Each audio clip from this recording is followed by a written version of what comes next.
Iran has had a nuclear program for almost 50 years, and it has asserted repeatedly that it is strictly for peaceful purposes.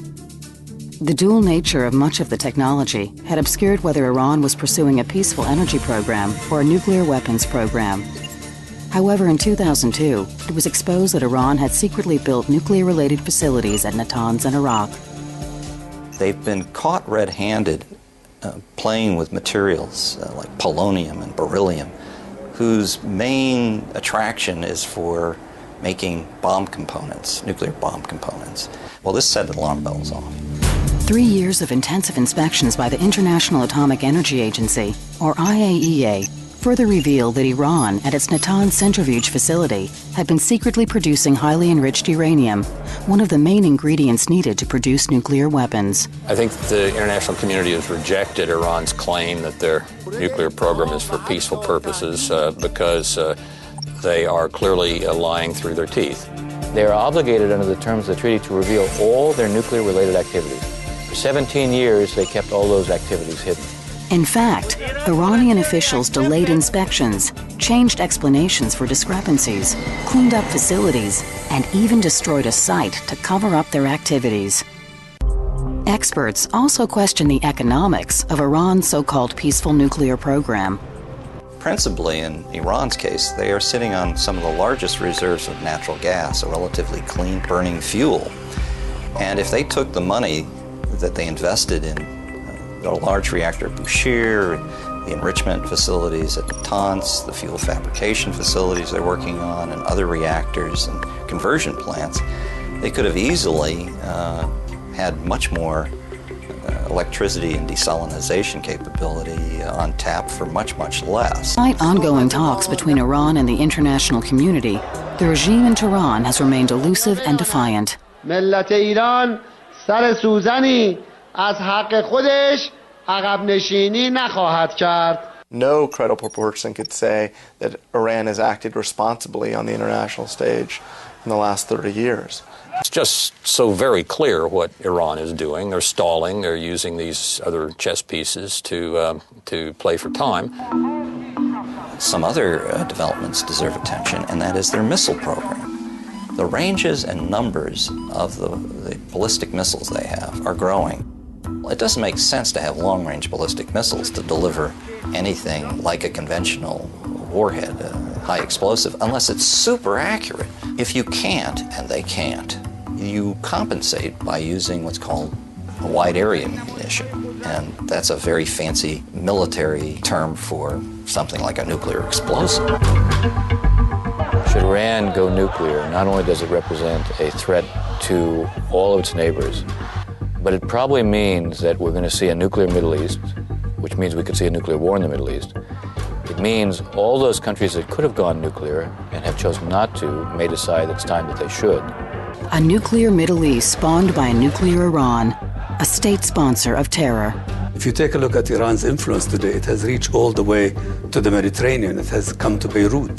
The Iranians subsidize Hezbollah in Lebanon. They pay for it. They subsidize its television channel. They subsidize its terrorism. They are doing their very best to disrupt the situation in Iraq by smuggling explosive devices across the border, by spending huge amounts of money to stir up terrorism in Iraq. It would be complicated enough even without a nuclear Iran. You throw a nuclear Iran into the mix, this entire landscape is completely destabilized. Since the Islamic Revolution in 1979, Iran has embarked on a mission of dominance and intimidation. This is a regime which is not open to the outside world. This is a radical theocracy. It's a dictatorship. It's cracked down time and again on student demonstrations, has treated the minorities in Iran, the Arabs, the Azeris, Kurds, others. We have to let the world know that we're united against a nuclear Iran, that there is no way a nuclear Iran is acceptable to us or to the rest of the world. There are very few things that will be more important than for the American people to speak in a collective way, with a national voice, a nonpartisan voice, stand up and say, we are not going to have a nuclear Iran. Americans may share different politics and parties, from Republican to Democrat to Independent. But this isn't about politics. This is about the danger of a nuclear-armed Iran. No one can ignore this danger.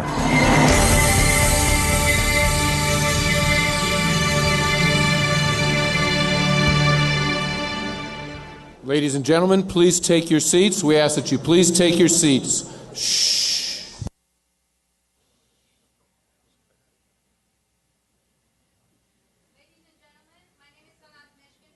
I'm a member of the Executive Committee of 30 Years After.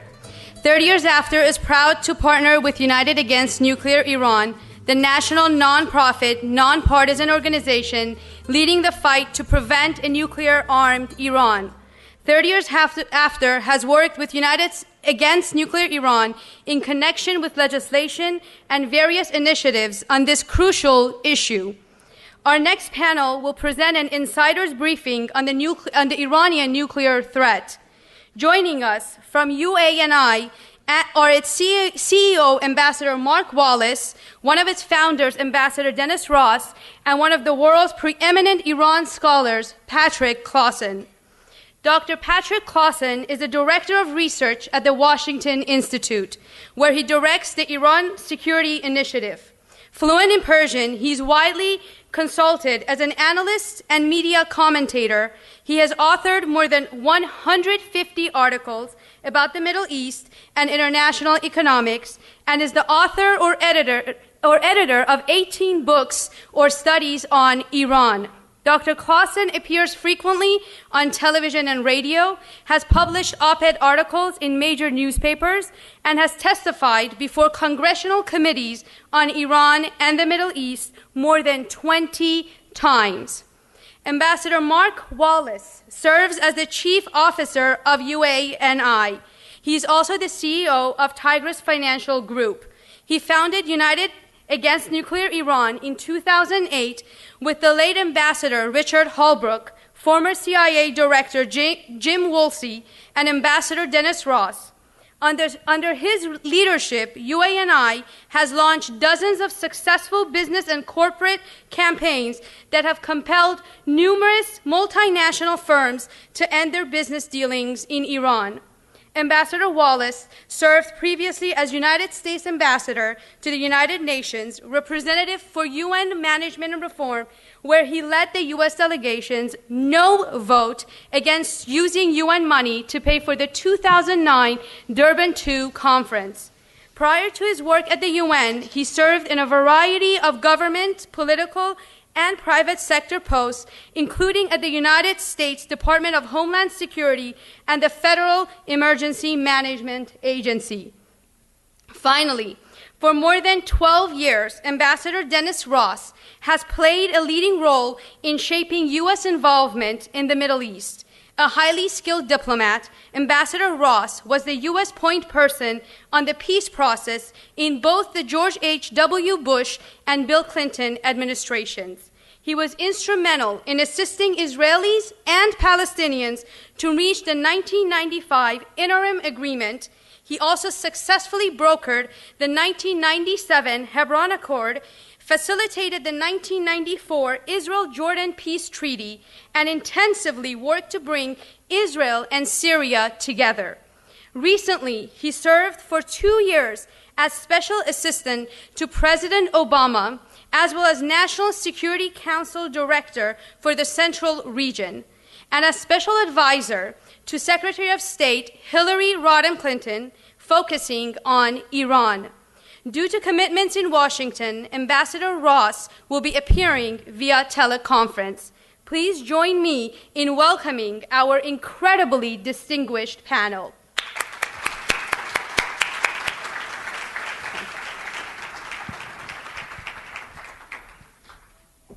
Dennis, if you'd like to start with remarks, please. Yes, I hope everybody can hear me. And I'm sorry I can't be joining you out there. I actually have a wedding to go to. It's a Jewish wedding, so I can't be late for it. And as I said, maybe next year I'll be out there, but this year I'm here. You know, what I thought I would do is try to create a little bit of context for our discussion. And I think one of the things that might be useful would be for me to provide an overview of, in effect, what the Obama administration has tried to do vis-a-vis Iran. I want to note, just as I begin, I was one of the co-founders of UNAMI, and I think that Mark Wallace and UNAMI have done an extraordinary job in terms of crystallizing what needs to be done vis-a-vis Iran and mobilizing the private sector in many ways. When one is dealing with Iran, one has to realize this is not just what governments do, it's also what the private sector does. I think UNAMI has been remarkably successful in that regard. And let me give you a sense of, I think, the key premises that guided the Obama administration when it came in. The first premise was that you could not induce the Iranian leadership into giving up their pursuit of nuclear weapons. You were not going to offer them some kind of inducements or incentives that they would find as valuable as having nuclear weapons. Now, that did not mean there was nothing to be done, because there was also an understanding, if you looked historically, that this regime does adjust its behavior when it decides that the price, as it measures it, is sufficiently high. In 1988, after declaring that Iran would fight the Iraqis for 20 years or however long it took, Khomeini suddenly decided, when the Revolutionary Guard and others came to him and said the price is too high, that he would bring that war to an end. And he described it as being the equivalent of drinking poison from a chalice, but he did it. In 2003, when the Iranians saw that an army that they couldn't defeat in 8.5 years, we had defeated in 3 weeks, and they thought they were next, suddenly they were prepared to suspend enrichment and even to acquiesce in terms of putting certain proposals on the table. So there was a premise that said inducements don't work, but in fact the right mix of pressures can. There was a second premise, and it was that the dual track strategy that had been adopted by the Bush administration in the latter part of the Bush years was in fact the right approach, meaning dual track from the standpoint of being ready to engage on the one hand and apply pressures on the other. Now, there was a sense that both elements, both tracks, had to be made more compelling, had to be made more credible. Whether it was fair or not, on the engagement side, there was a perception internationally that somehow the U.S. was quite grudging in terms of engagement, and there was a need to demonstrate we were prepared to engage, and the problem was not an American reluctance to talk to the Iranians, the problem was Iran's behavior itself. There was also a need to build up the pressure, because even though a structure for applying pressure had been created, obviously the pressure that was being applied needed to become more intense. Now, in the first few months of the Obama administration, there was a serious effort at engagement. And again, that engagement was designed, on the one hand, to test, to see if something was possible with the Iranians. But by the same token, there was an understanding that engagement was also useful, not simply as a test, but also as a way of trying to mobilize what could be the international community's increasing pressure on Iran. At the very same moment that we were trying to reach out to the Iranians, that we did through the no-ruse message, through efforts to see if there could be bilateral talks, at the same time, the U.S. was also acting to reach out to try to change the landscape around Iran.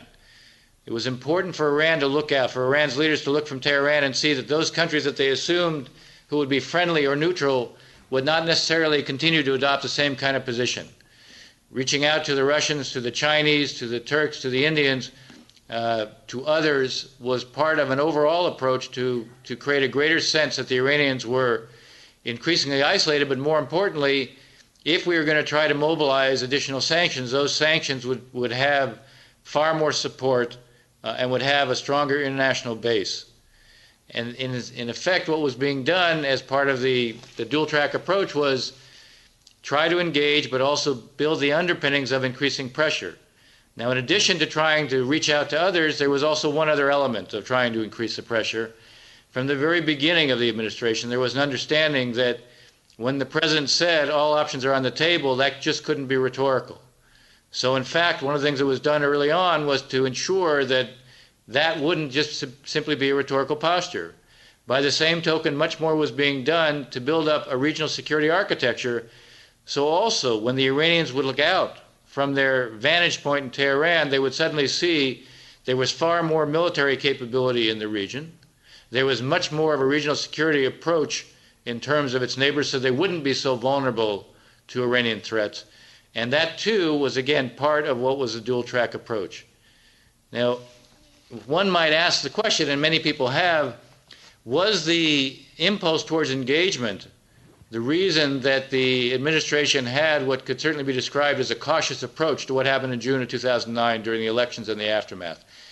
And I would suggest it was not so much the engagement, it was hearing what I would describe as mixed messages from the Green Movement about the nature of the American response. There were some who were saying the more vocal the U.S. was, the more it would look like we were behind this and putting the Green Movement up to it. Others were saying that it was important for the U.S. to be out there. Now, the mixed messages contributed to what I think was an overly cautious approach with regard to the response. At a certain point, the administration's rhetoric became a good deal tougher, but it did take time before that was the case. There was something else that happened during the summer of 2009, and it related to the efforts at diplomacy.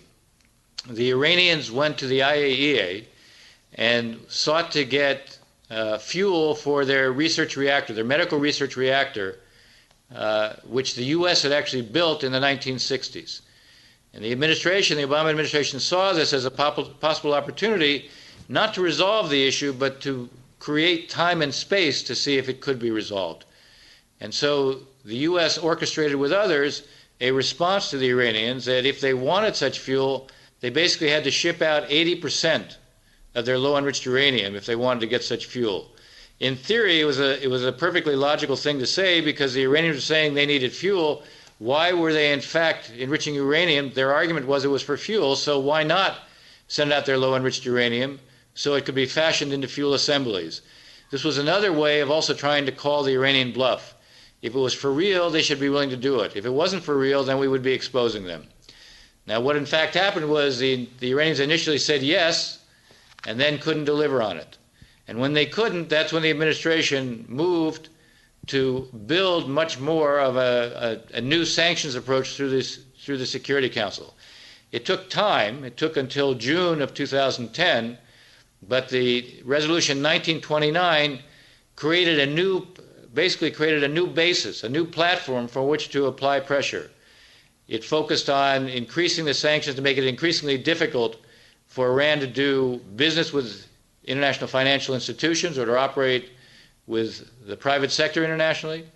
It focused on making it very difficult for Iran to insure its ships. And it introduced for the first time in a sanctions resolution, even though it wasn't sanctioned, it introduced the relationship between the revenues that Iran got from its selling of oil to what it was doing in the proliferation area. Now, the administration viewed that as a platform on which to do more.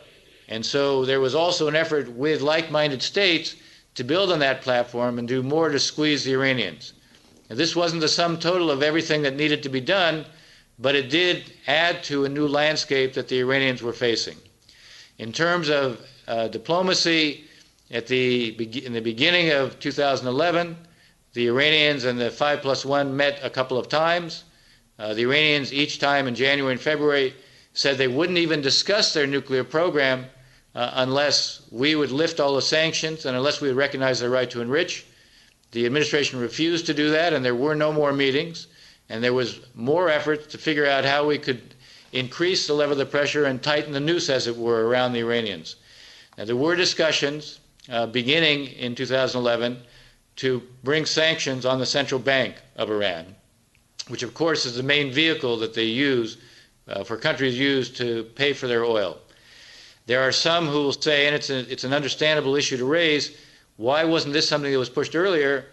And it was a legitimate issue to pursue, but I think one of the things that led the administration was a concern that unless we work to condition the Europeans, they were unlikely to go along with this. By the time the legislation was adopted in December of 2011, the Europeans, in fact, were prepared to go along with it and had prepared to commit in principle to boycotting their purchase of Iranian oil.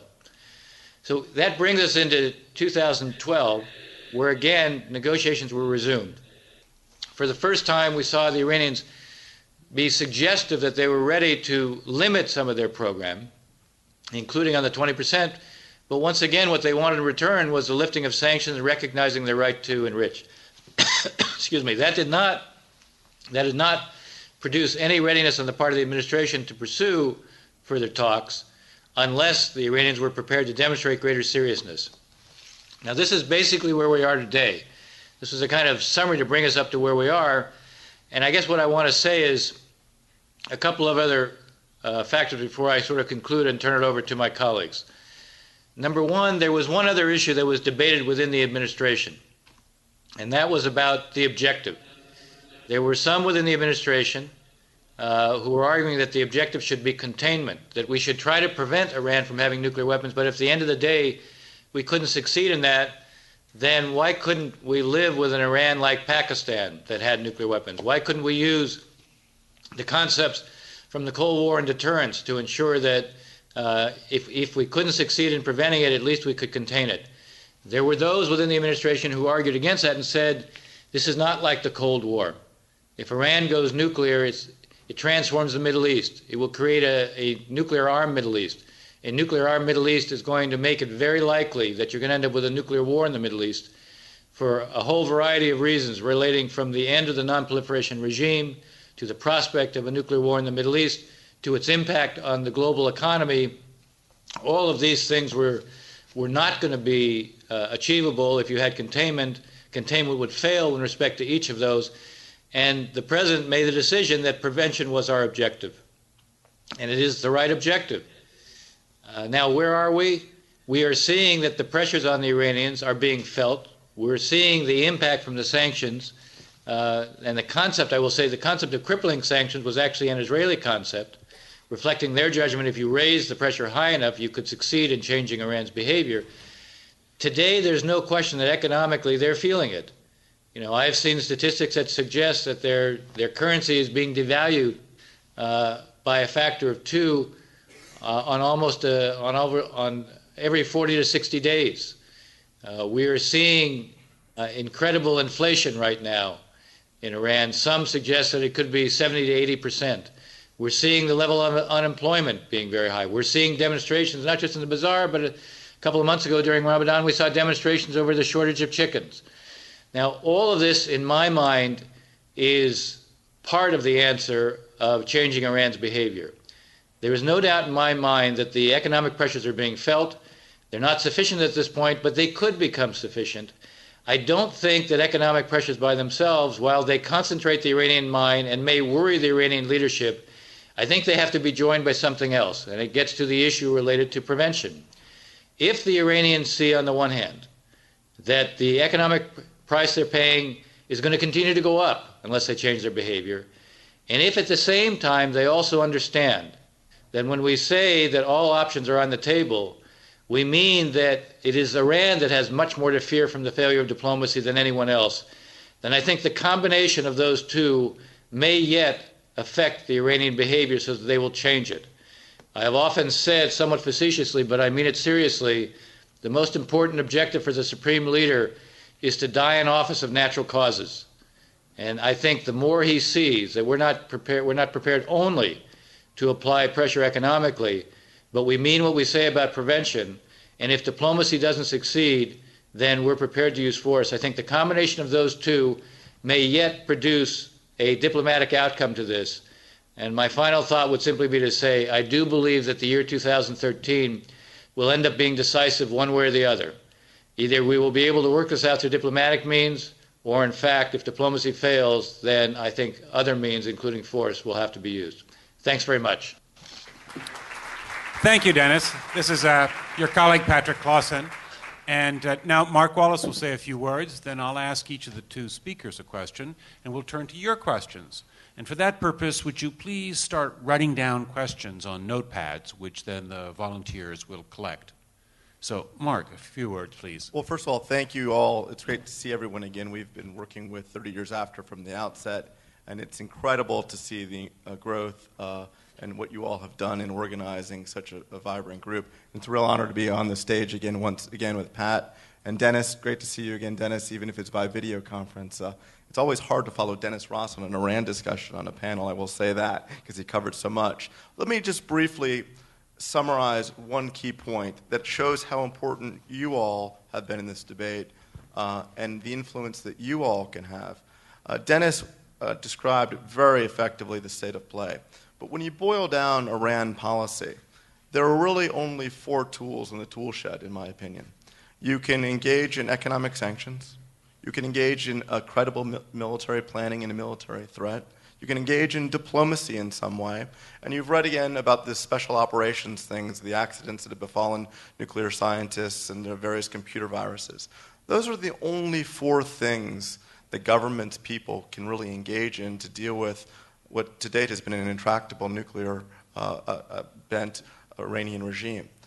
Last time I checked, this group and the American people and people around the world can do one part very effectively because you all are unencumbered by government. I say this with great respect to Dennis and even when I was in government at one time. We can do things economically to pressure the regime because we are unencumbered by government. For example, we can run campaigns against the many companies that have done business in Iran. We can use the purchasing power of states like California to make companies, corporations, individuals choose between doing business in Iran and the United States. And this group, frankly, has led that. A classic example, as Dennis knows, was SWIFT, which was the Belgian society. If anybody sent a wire transfer, you done through the SWIFT system. The United States had some awkward moments in pursuing the SWIFT agenda right off the bat because there were some treaty discussions because of data mining in the wake of September 11th. But as a private group, we were able to pressure SWIFT and frankly take a leadership role in pressuring SWIFT to change its behavior. That week, when SWIFT decided to end its business in Iran, the Iranian currency fell by some 30%, just that week alone. So I would say to you, somebody asked about, in a previous panel, which there are some depressing parts of that panel, but it's asked what women can do. The women are doing it. The women are leading this group. I see there's tons of women involved here. We've worked closely with Jewish women around the country, have been so powerful in helping us advance these campaigns. Keep it up. It's going incredibly successfully. The Iranian currency is being devalued by an implied rate of 196% by the world's leading expert right now. If we can make that inflation continue to rise, perhaps reach the levels of Zimbabwe, and make it durable, that pressure and that pressure that regime will feel potentially to come to the table will only get greater and greater. So I urge you to keep up the good work. Thank you. Thank you.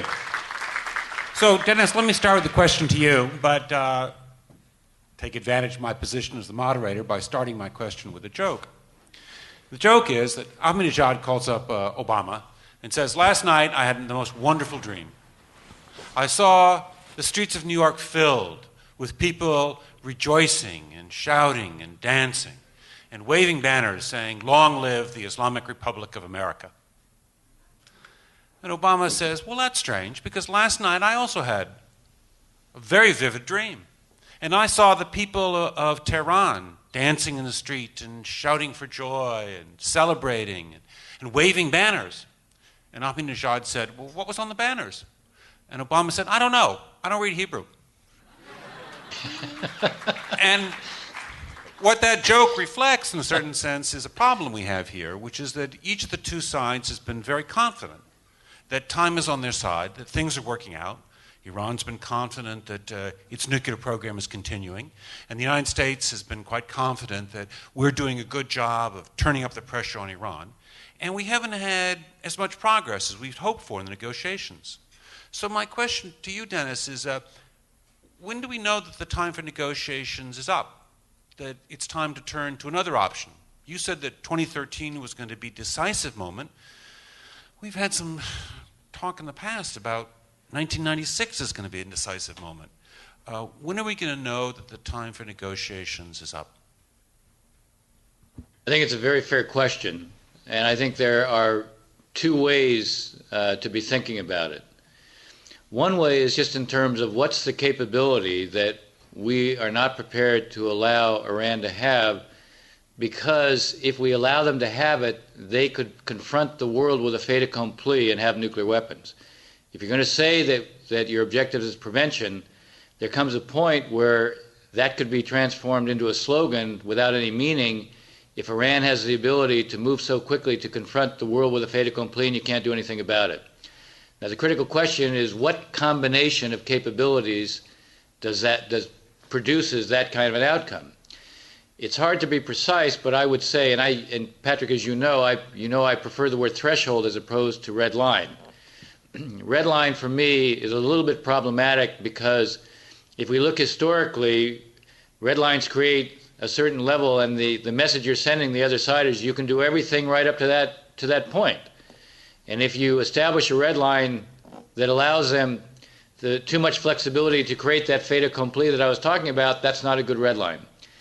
Other red lines may be so rigid that it denies you some of the flexibility you want, so I prefer the term threshold. And for me, that threshold is what combination of low-enriched uranium do they have accumulated that gives them the potential to move very quickly? Are they in a position where they're finally able to solve their problems with the next generation of centrifuges? If you see, in my mind, 10 to 15 bombs worth of LEU, you're already in a danger point. Because at that point, if you don't know exactly where they are in terms of the next generation of centrifuges, their capacity to move very quickly is something that would be quite problematic. So the precise definition, I think, still needs to be worked out. By the way, it's one of the issues that is being discussed between the administration and the Israelis. And I think it's an important discussion to have because we really do need to sort of define in our minds what's the capability that suddenly we would lose from our own standpoint, the capacity to prevent them from confronting the world with a fait accompli. I do believe sometime in 2013 we're going to reach that point. So that's the first observation. The second observation is I am a believer, as you also know, since we see each other fairly often, I'm a big believer that we should have a kind of endgame proposal that we put on the table, that the Iranians say what they want is civil nuclear power. And I think we should basically test that in a way that says the following. You want civil nuclear power, you can have civil nuclear power, but there are going to be restrictions on it that make it very difficult, if not impossible, for you to convert that into a breakout capability so you can have nuclear weapons. If they're prepared to accept that, that tells you you're on a track that makes sense diplomatically. If they're not prepared to accept it, then that tells you something else. And if need be, we should be prepared to publicize and publish that kind of a proposal, because then it shows the world that what the Iranians say they want is not in fact what they're seeking. I think if we do both those things, that's a way to come to grips with when's the right time to know that diplomacy has run its course. Thank you. Mark, quite a different question. You described the pressure that's been placed on the Iranian economy with the rial losing value every day, and the efforts by your organization to have a comprehensive European as well as American sanctions on Iran. So how do we focus this sanctions effort on the government and the leaders and the Revolutionary Guards without hurting ordinary people? And how do we show our sympathy and solidarity with ordinary Iranians, and especially with the middle classes that have been so hard hit by some of the sanctions measures? No, it's a great question. What I think has been very interesting since the devaluation of the rial and the hyperinflation that Iran is suffering, Dennis referred to it previously about the rising price of chicken and the brief protests surrounding the rising price of basic foodstuffs. You saw recent demonstrations by money changers who did not want to exchange rial at the official exchange rate. Nowhere in those demonstrations did you see protests against Western sanctions. They held the regime, which they view as corrupt and oppressive, responsible at a level of mismanagement and alienating the rest of the world. And I think you have to, unfortunately, give this regime credit. This is an audience that well knows, since the time of the revolution, that the regime and the Islamic elites that are its cronies have done a more effective job than probably any other oppressive regime around the world in infiltrating and permeating their elites throughout the Iranian economy. such that they control the levers of power in the Iranian economy. So when you see dramatic inflation, hyperinflation, as it's affecting the economy right now, those that are most truly suffering are the regime cronies and the wonderful, vibrant, and dynamic minority populations, the wonderful Iranian people who chafe under this oppressive regime, I do not believe hold the West as responsible, where you see that concern in a much greater way. Frankly, President Obama has done an excellent job in communicating to the Iranian people that our quarrel is not with the Iranian people, but in fact with the regime that is bent upon a nuclear weapon, is an incredible sponsor of terrorism around the world, and has brutalized the Iranian people. So Dennis, several of these questions here on the same theme, which is that the United States didn't have a great track record at stopping North Korea from doing that which we said would be unacceptable, namely developing a nuclear weapon. And the United States or Israel have drawn a number of red lines with respect to Iran, which Iran's just stepped right over. So how do we establish a credibility that this time we're serious? And are we this time serious? Do you think that the United States really would use force if necessary to stop Iran from developing the dangerous, crossing that dangerous threshold that you cite? I do believe that in fact we are serious. I do believe, based on having been part of this debate on prevention versus containment, the President made a decision on prevention. He didn't make a decision on containment. So I think, in fact, we are serious. We certainly have built up the capability to act on what we say. But I think the question is an understandable question. It's not a small decision to act militarily, number one. Number two, there is the history that you cite. But I do think there are some things we can do that will convince the Iranians. And I do think at this point they need to be convinced. One thing we could do is something that could be translated, I think, and conveyed fairly quickly. We could take among the 5+1, we should approach them, we should do the following. We should say, we are still prepared to give diplomacy more time, but we also believe that up until now what we've seen from the Iranians is that they've played basically a rope-a-dope strategy. We don't think they're serious. And we've said all along, by the way, the President just repeated it again when he was at the UN, that time is running out and our patience has limits. So even though we're prepared to give diplomacy more time, we want to begin to discuss with you the day after. The day after diplomacy has failed and force has been used, because we've been very clear that prevention is the objective. And the reason we want to discuss the day after force is used, is because we understand diplomacy is going to be relevant after force is used. I mean, the fact no one should have any illusions here. The Iranian know-how and engineering capability is such that if either we or the Israelis were to take out the Iranian nuclear infrastructure, they have the ability to rebuild it. So we want to create a certain context, if force is used, that makes it very difficult for the Iranians to escape the severe sanctions they're under, because that'll make it very difficult for them to reconstitute.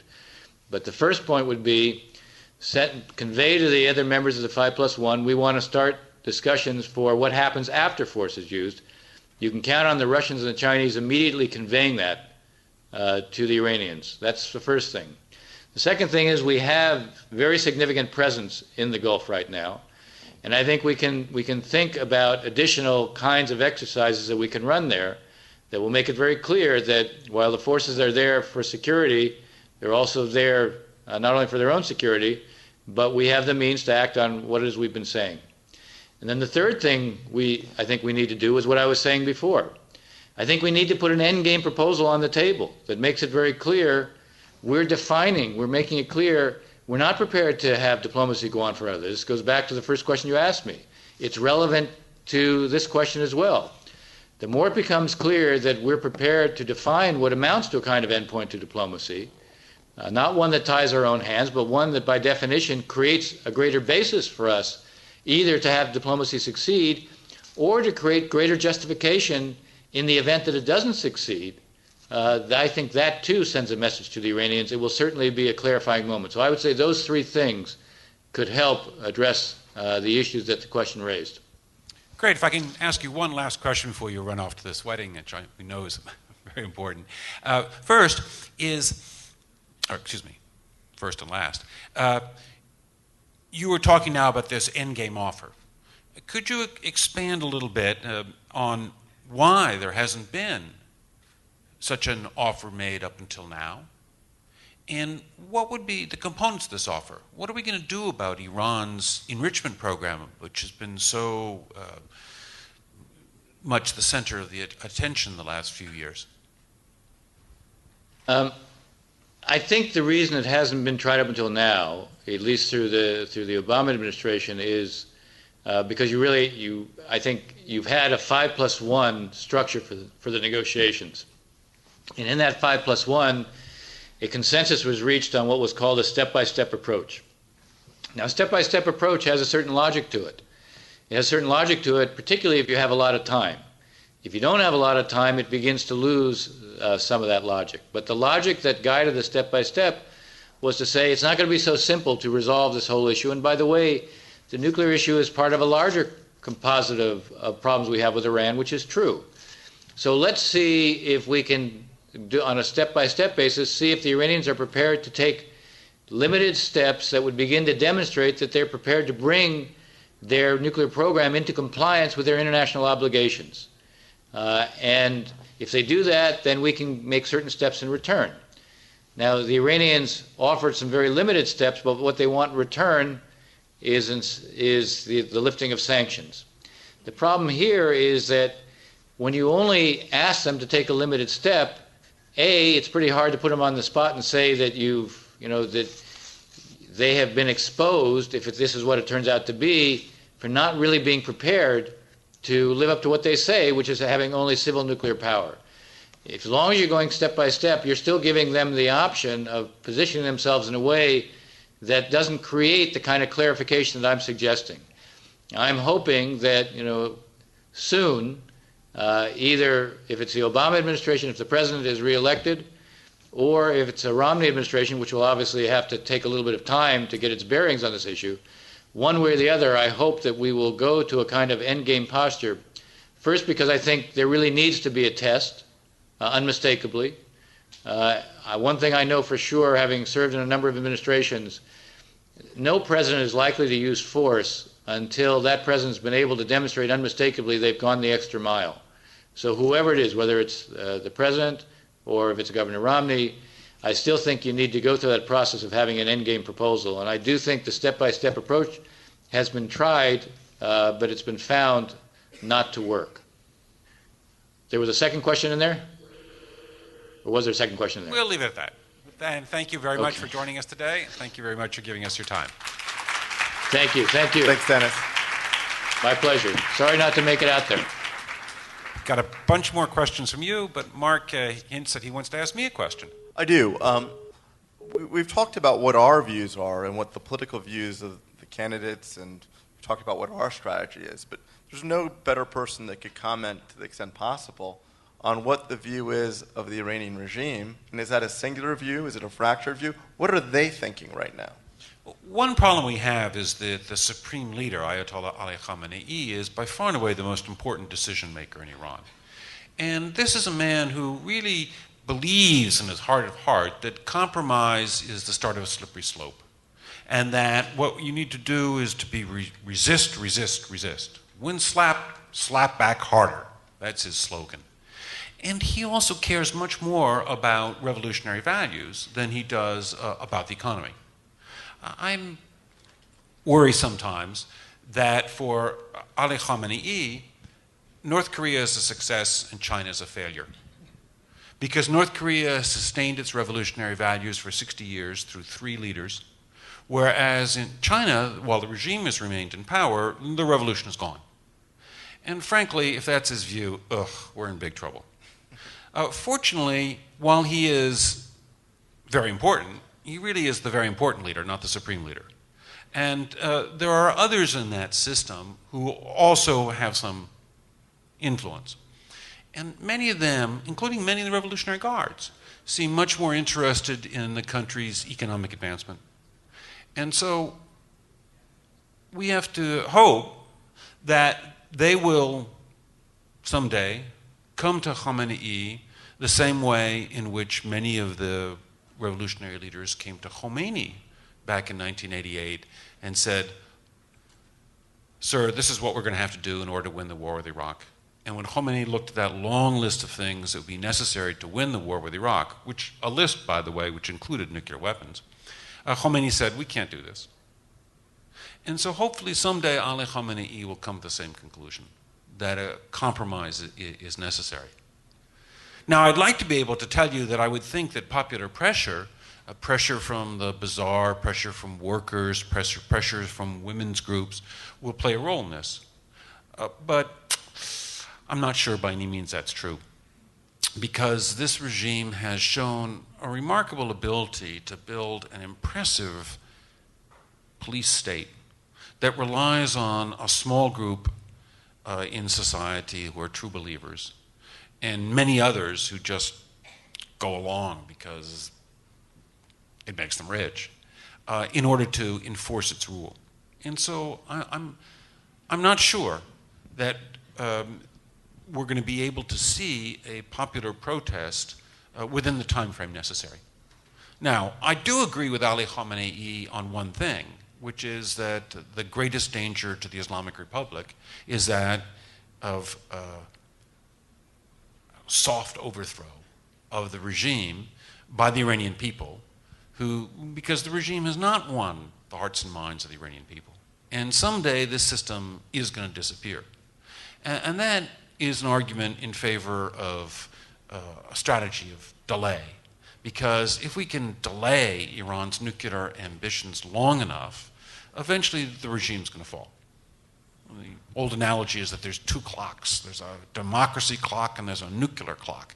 And we have to find things that'll make the democracy clock tick faster and it'll slow down the nuclear clock.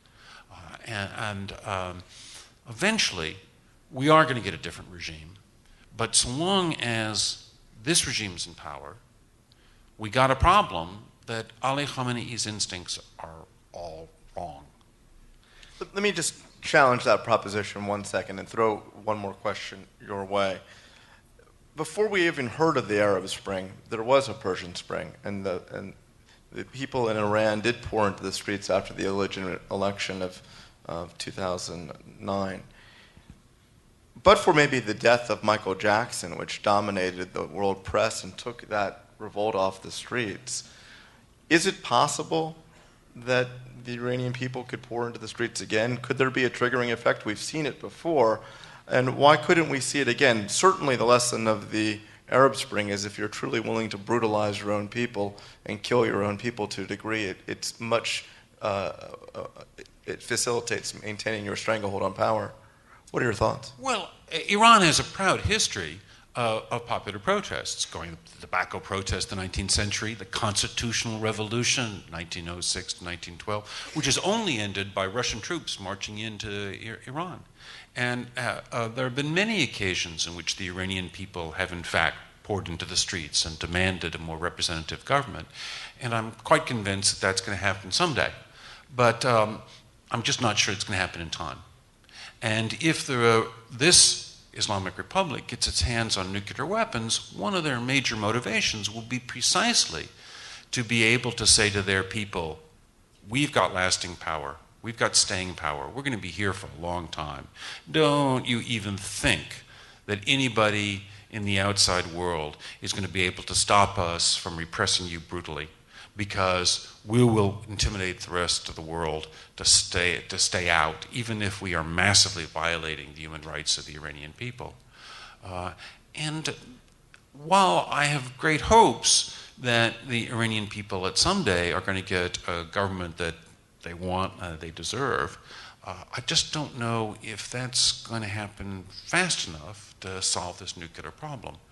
Now, I'm on record as favoring us doing lots in order to slow down Iran's nuclear program. Dennis and I, 3 weeks ago, we spoke at the Washington Institute in what I thought was a rather dry and dull policy lunch.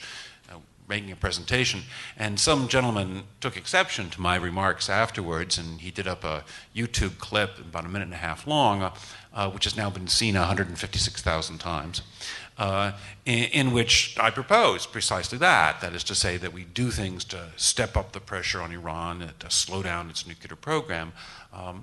And I stand by my remarks, but I'm not sure that that's going to succeed enough that we will be able to slow down the nuclear program enough to allow that democracy clock to overtake the nuclear clock. And if I can take one of the questions from the audience and ask you, suppose there were a regime change. Do you think that, in fact, the new government would give up its nuclear ambitions? Or is this nuclear project something, after all, the Shah started it, is this, in fact, a natural desire by any Iranian government? No, it's a very fair question, and one that we hear a lot in the various speaking engagements that we do. Pat, I'm sure you've heard it as well. Of course, the nuclear program did start under the Shah, and the Iranian people probably, if polled, would say that they should be entitled to nuclear energy just like other modern successful states. It might be slightly different about a nuclear weapon, whether that polling data would be as clear. I'm not sure about that. The reality is, though, whether it was the Green Revolution before or whatever happens after this regime, whatever is behind door number 2, I think from a negotiating perspective and from being an outlier on the international stage, is better for United States national security, global security, than what we have in Iran now. So even if that regime were intent upon pursuing a civilian nuclear energy program, it would be a regime that hopefully we could deal with. And something I know that your organization doesn't explicitly get into, but I'd be interested in your personal viewpoints. Suppose that Dennis's hopes are not met, and that it is necessary to turn to a different path in 2013. And suppose that our efforts to press Iran by sanctions are not successful enough. And the time comes when it's necessary to consider using force. What would be your recommendations to the President about what to do?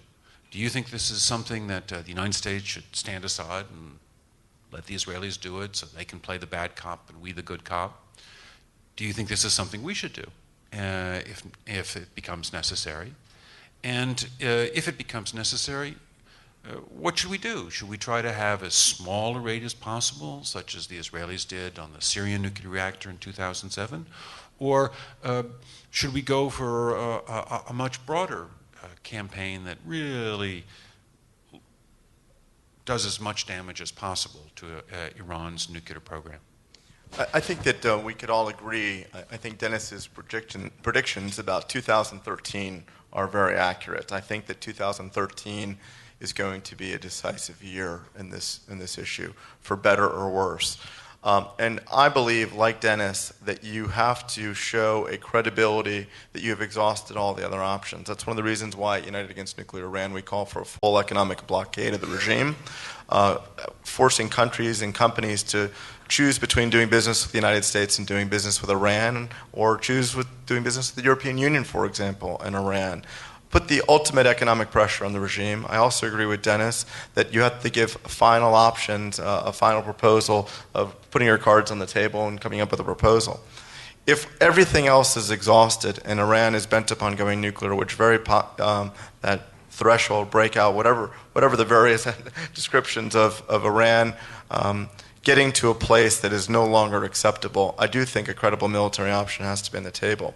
And the reality is, whether we like it or not, the United States remains the world's sole hegemon.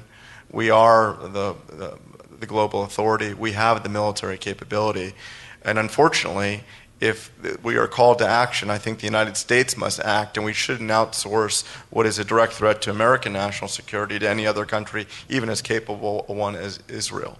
Hopefully we won't get to that, but I think that's the reality.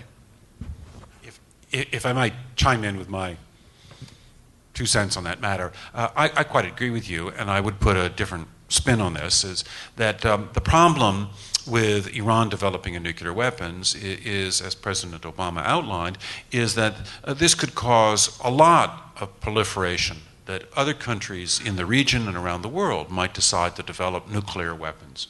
So this is really a global problem. And it's unfair to ask a small country like Israel to take on responsibility to solve a global problem. That it really is the great powers of the world which have stepped forward to say we have to stop this Iranian nuclear program. And they've done it because of their concern about proliferation, not because necessarily their love of Israel. You consider, for instance, that the government of France is the government which for the last 12 years has had the toughest stance about Iran's nuclear activities. It's the French who've insisted for 12 years on the principled stand that Iran must suspend its enrichment. Now, we don't always think of the words principled in France in the same sentence, but they have stuck to the same position for 12 years. And if you think that France has taken that hard line about Iran's nuclear program because of the French love of the State of Israel, or because of the power of the French Jewish community, you're entitled to be wrong. They have done it because of their concern about nuclear proliferation. So while for many people in this audience, what's so disturbing about the Iranian nuclear program may be the threat this represents to Israel, what is so disturbing to the great powers is nicely outlined in that interview that Obama gave to the Atlantic magazine in April, in which he says, look, it's proliferation. And that's been the issue which has been central to Obama's concerns in politics for 30 years, ever since he was a state senator in Illinois. And so it's fair to say that Obama is not passionate about Israel. His relationship to Israel is more like that of George H.W. Bush, that Israel's a good ally, and he doesn't have the same passion that Bill Clinton or George W. Bush did. But Obama is passionate about proliferation and deeply committed to it. And that's why I share Dennis's conviction that, in fact, at the end of the day, if it becomes necessary to use force in order to stop Iran from proliferating, that Obama is likely to do it. Well, pardon me for that sermon, but I'm seeing a little sign here that our time is up, and that I'd like to thank you very much and to thank our panelists. Thank you all very much for having us. Thank you, Ambassador Ross, Ambassador Wallace, and Dr. CLAWSON for your insights today and your national leadership in preventing a nuclear Iran. 30 years after is proud to be your partner and to have co-authored with you urgent policy proposals that appear in everyone's conference folders. We ask each participant today to review and sign our community's petition letter, which we will present to the Obama and Romney campaigns. In fact, we are fortunate to be joined by a high-level foreign policy advisor to Governor Romney, Robert O'Brien. We will ask a close friend of 30 years after, a leader in the Iranian Jewish community, and a former Deputy U.S. Attorney General, Makin Delrahim, to introduce Mr. O'Brien. Please join me in welcoming Mr. Makin Delrahim.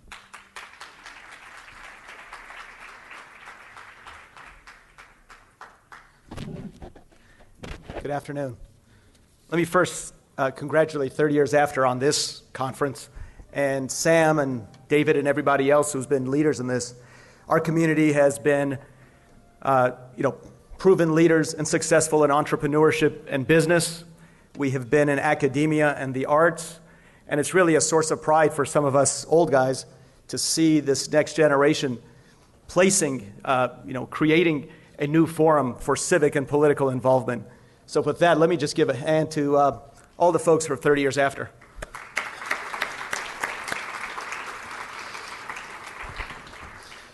And one of the signs of that brilliant entrepreneurship is putting Congressman Sherman and Berman on two separate panels for today, in case you guys haven't seen that YouTube video.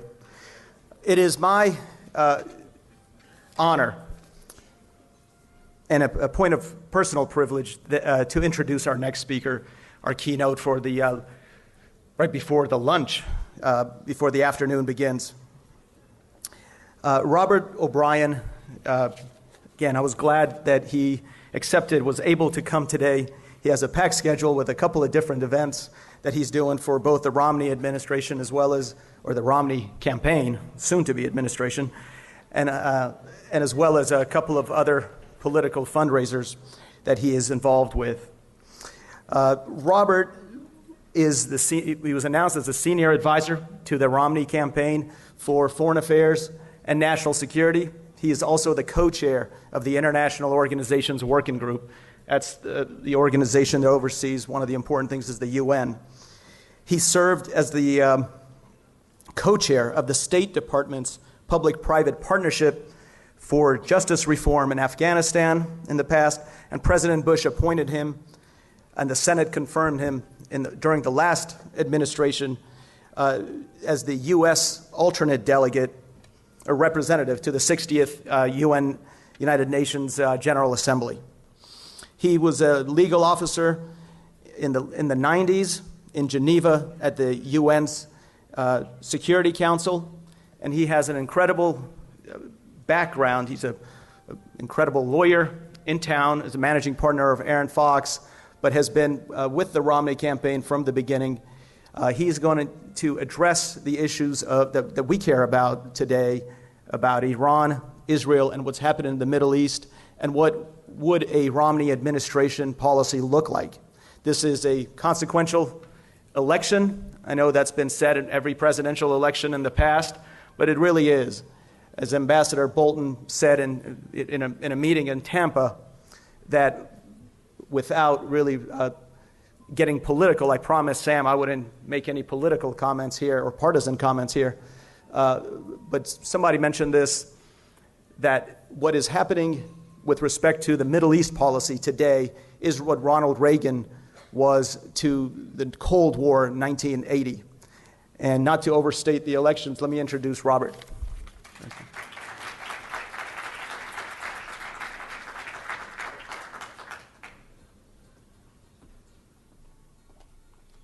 Thank you for that kind introduction, Megan. And ladies and gentlemen, it's a pleasure to be here at this very important conference. It's a great group of speakers that you have, and I'm honored to be part of them. I bring you greetings from Governor Romney and Ann Romney and Congressman Ryan. I've had the good fortune to know the governor and Ann since before he ran for president the last time. And I can tell you they're just good and decent people, and we'll be very proud of the Romney family in the White House.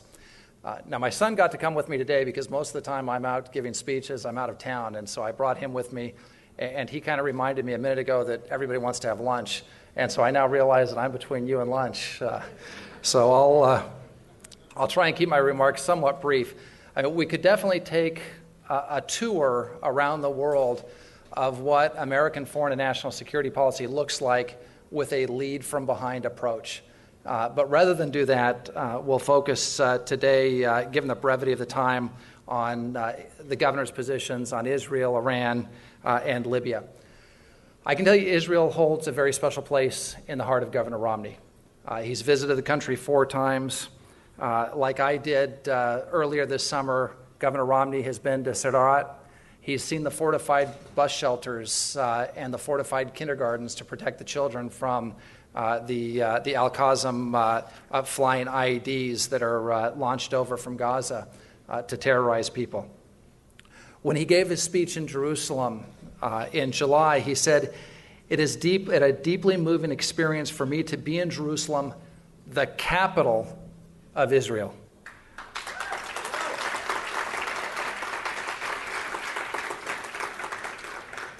And in that speech, Governor Romney said, "To step foot into Israel is to step foot into a nation that began with an ancient promise made in this land.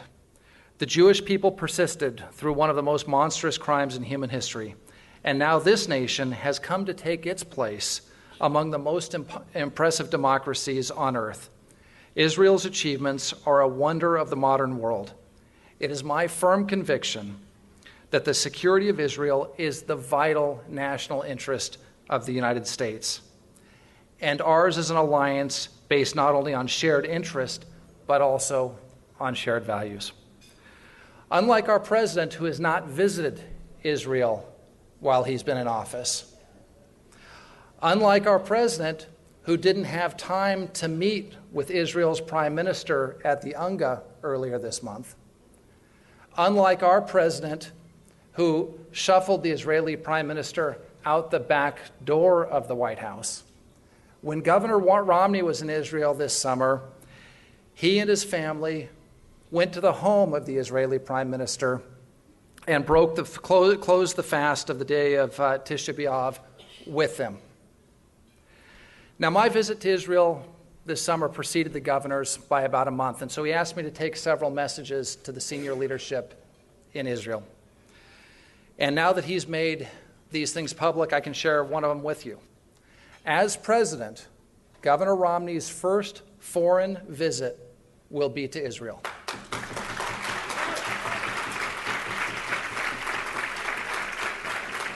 Now, when I pass that on to one of the senior aides to the prime minister, he said that will be a sign of true respect, and it will also be a message to Iran and to those that would do us harm in the region. And I said both those things are true, but it has a much broader message. It has a message that folks will see around the world. See, visiting Israel and treating allied prime ministers with decorum and friendship sends a message to friend and foe alike. It'll send a message to our special relationship partner and stalwart ally in Iraq and Afghanistan, the United Kingdom, and the people of the Falkland Islands who want to maintain their right to self-determination. It'll send a message to our friends in Taiwan who do not want to be incorporated into communist China. It'll send a message to our friends in Japan and the Philippines who are facing a rising PLA navy and a threat to islands just off their coast by China, which claims they're historically Chinese. Our allies, the brave Poles and Czechs, who suffered under the yoke of Nazi occupation and then Soviet tyranny for half a century, will know that they will not be forgotten as a resurgent Russia looks to the West again.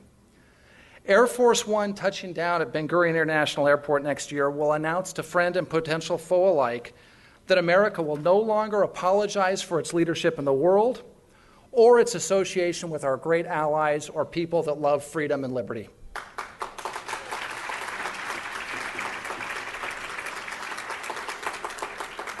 With respect to Iran, the governor has spoken plainly.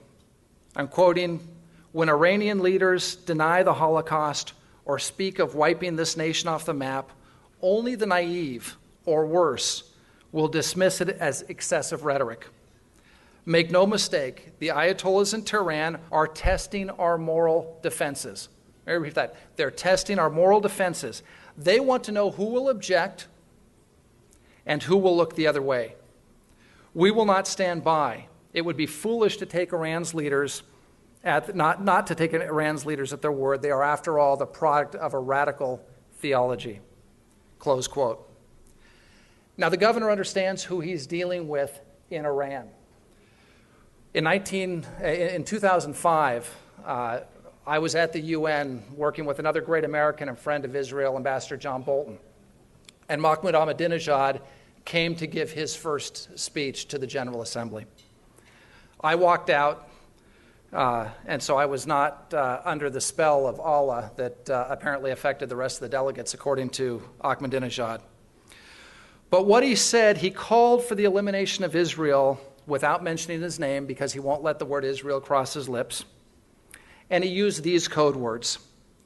"In Palestine, a durable peace will be possible through justice and ended discrimination and the occupation of Palestinian land, the return of all Palestinian refugees, and the establishment of a democratic Palestinian state with Al-Quds al-Sharif as its capital." He then went on to make the following plea at the end of his speech, which members of this audience will understand. Some others may not. He said, "Almighty Lord, I pray to you to hasten the emergence of your last repository, the promised one, that perfect and pure human being, the one that will fill this world with justice and peace." He came to the UN and asked the Mahdi to return after the destruction of Israel. Now, Governor Romney has clearly recited Iran's brutal record in this campaign. It has seized embassies. It has targeted diplomats. It has killed its own people. It supports the ruthless regime of Assad in Syria, which day by day kills men, women, and children in the scores. It's provided weapons that killed American soldiers in Afghanistan and in Iraq. It's plotted to assassinate diplomats on American soil. It's the leading state sponsor of terrorism in the world and destabilizing force in the world. Mitt Romney has said, we have a solemn duty and moral imperative to deny Iran's leaders the means to follow through on their malevolent intentions. Sadly, over the past 3 years, this administration has shown no results in slowing or stopping Iran's nuclear weapons program. Today, Iran is on the cusp of nuclear weapons capability. In fact, that progress has sped up with the fastest enrichment ever, more spinning centrifuges, and more underground facilities. At the outset, this administration announced an engagement policy that's failed. President Obama offered the Ayatollahs a no preconditions for talks. They were rebuffed. In the latest round of multilateral talks, we've had no results. The president did not our president did not support the Green Movement because he said he did not want to, quote, meddle in Iran's affairs. Our sanctions policy has been too little too late. It was watered down by the Russians at the UN, so much for the reset. And the administration has undermined themselves by granting over 20 waivers to importers of Iranian oil, including China. It's undermined the threat, a credible threat of military action, by spending all of its time, quote, explaining the dangers of an Israeli attack on Iran to the Israelis and attempting to, quote, make the decision to attack as hard as possible for Israel. Now, with all due respect to my friend Dennis Ross, who did his very best a few minutes ago to spin a very weak record on Iran, in the face of such irresolution, the Ayatollahs are pressing forward towards nuclear weapons capability without fear of repercussion. Let me be unequivocally clear that in a Romney administration, Iran will not obtain a nuclear capability.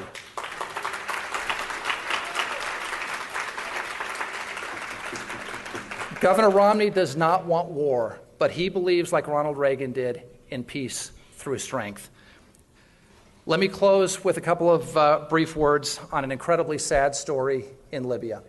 It's a continuing story, and it's not going to go away. Keep Ambassador Stevens and Tyrone Woods and Sean Smith and Chris Doherty in your thoughts and prayers. The Washington Post, no fan of our campaign, wrote last week that it was for political reasons. It was certainly in the White House interest not to portray the attack as a terrorist incident, especially one that took place on September 11th. Now, those political reasons are as follows. Declaring the attack in Benghazi a terrorist attack undermines the White House claims that, number one, leading from behind in Libya was a success. Number two, that extremely conciliatory gestures to the Muslim world will diffuse Islamic extremism. Number three, that the global war on terror is over with the death of Osama bin Laden and that al-Qaeda is no more. And four, that the administration gave proper consideration to the safety of American diplomats doing our bidding in Libya. All of those are undermined by the truth coming out. And President Romney, or Governor Romney, soon to be President, I hope, Romney, pointed that out at VMI this week. He said the attack on our consulate in Benghazi on September 11th was the work of forces affiliated with those that attacked our homeland on September 11, 2001. This latest assault cannot be blamed on a reprehensible video about Islam, despite the administration's efforts to convince us of that for so long. No, as the administration has finally conceded, these attacks were the deliberate work of terrorists who use violence to impose their dark ideology on others, especially women and girls, who are trying to control much of the Middle East and who seek to wage a perpetual war on the West. In closing, I hope that I've illustrated that a Romney administration will be unambiguous in its stands on Iran, on the Middle East, and with respect to our ally Israel. Again, it's been a privilege to address you here today. I wish you continued success with your conference. God bless you all, and God bless America. Thank you.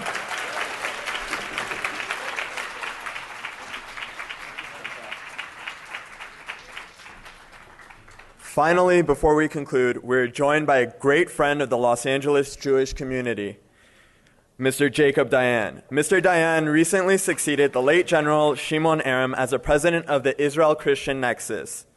For 4 years, he served as the Consul General of Israel in Los Angeles, serving as Israel's senior representative in the southwestern U.S., promoting critical ties between the State of Israel and Hollywood, as well as the Latino community. We welcome him back today to Los Angeles with great enthusiasm and appreciation for his initiative and service on behalf of the Jewish state and Jewish people. Please join me in welcoming Mr. Jacob Dayan.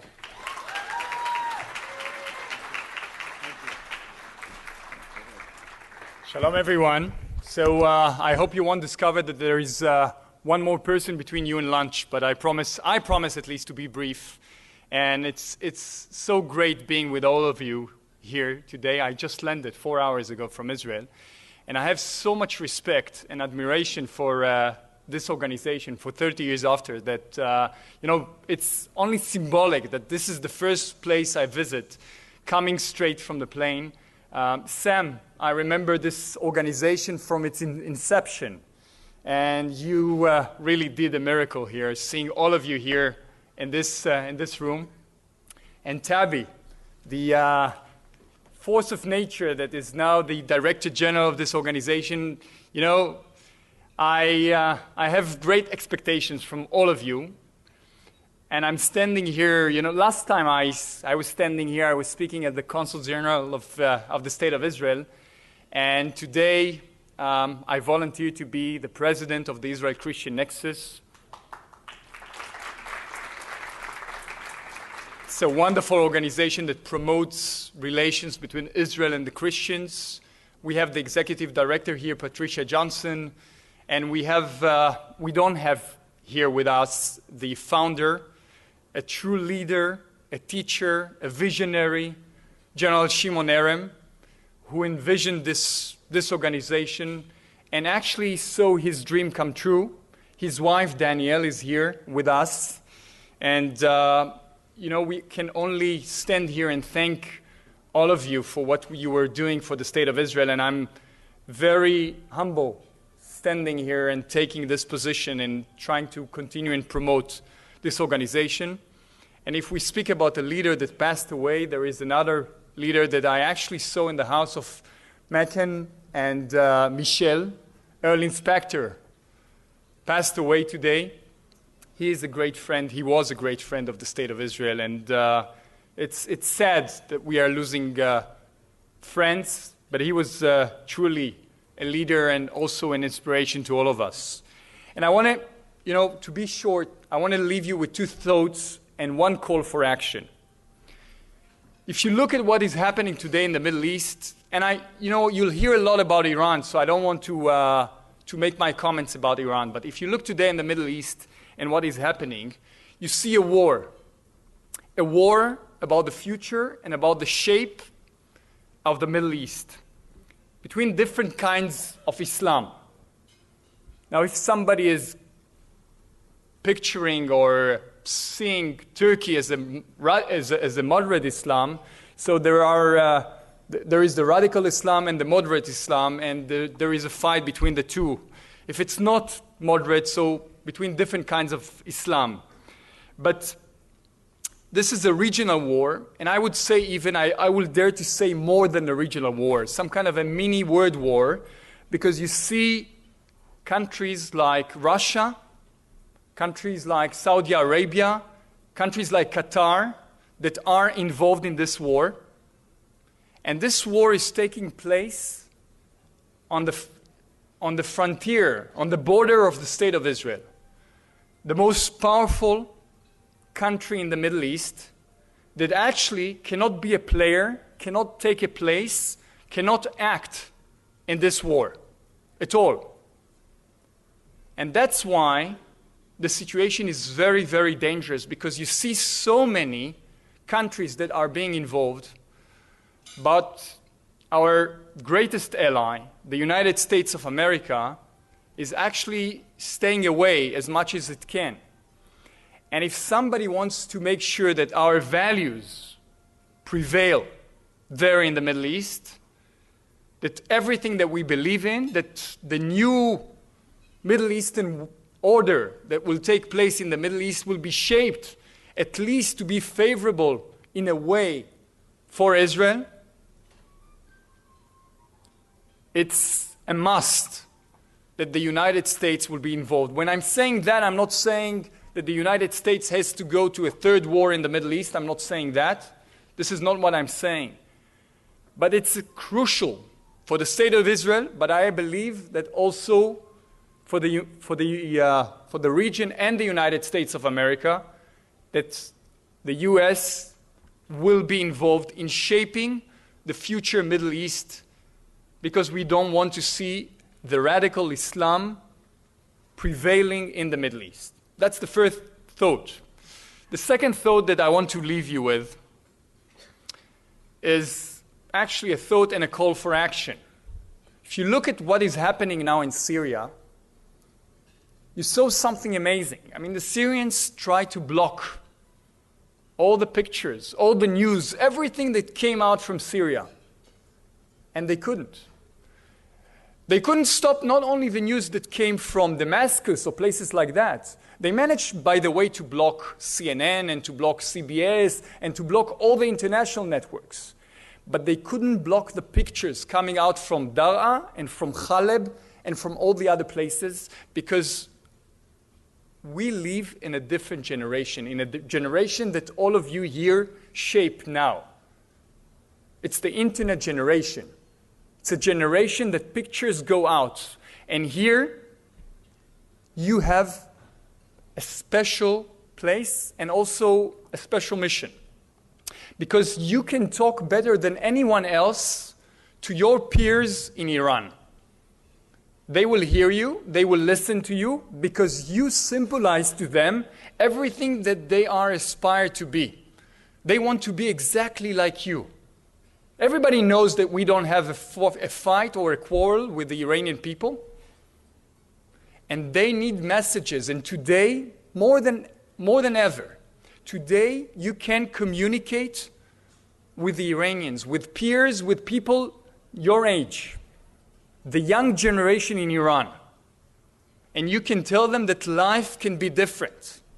Because no one, even not the Iranian regime, this vicious regime, cannot block people from using the internet, from showing images, and from communicating on a daily basis with you.